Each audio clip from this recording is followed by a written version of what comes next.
গোয়েন্দা সূত্রে জানা যায়, সাগরপথে মালয়েশিয়া পাচারের উদ্দেশ্যে নারী, পুরুষ ও শিশুসহ বিপুল সংখ্যক ব্যক্তি সেন্ট মার্টিনের দক্ষিণ পশ্চিম সংলগ্ন সমুদ্র এলাকায় অবস্থান করছে।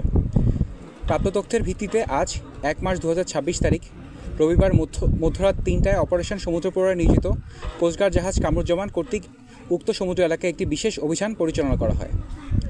অভিযান চলাকালীন আভিযানিক দল একটি সন্দেহভাজন বোটকে থামার সংকেত প্রদান করলে সংকেত অমান্য করে বোটটি পালিয়ে যাওয়ার চেষ্টা করে। অতঃপর আভিযানিক দল বোটটি ধাওয়া করে সেন্ট মার্টিনের দক্ষিণ পূর্ব সংলগ্ন সমুদ্র এলাকায় আটক করতে সক্ষম হয়।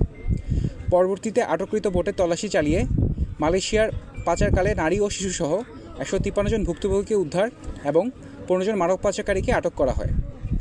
উদ্ধারকারীদের জিজ্ঞাসাবাদে জানা যায়, কয়েকটি সংঘবদ্ধ পাচারকারী চক্র বিদেশে উন্নত জীবনের স্বপ্ন, উচ্চ বেতনের চাকরি ও অল্প খরচে বিদেশ যাত্রার প্রলোভন দেখিয়ে টেকনাফ সহ দেশের বিভিন্ন এলাকা থেকে বাংলাদেশি ও রোহিঙ্গা নাগরিকদের মালয়েশিয়ায় গমনে উদ্বুদ্ধ করে সাগরের পথে পাচারের পরিকল্পনা করছিল। উদ্ধারকৃত ব্যক্তি ও আটককৃত মানব পাচারকারীদের পরবর্তী আইনানুগ কার্যক্রম প্রক্রিয়াধীন রয়েছে।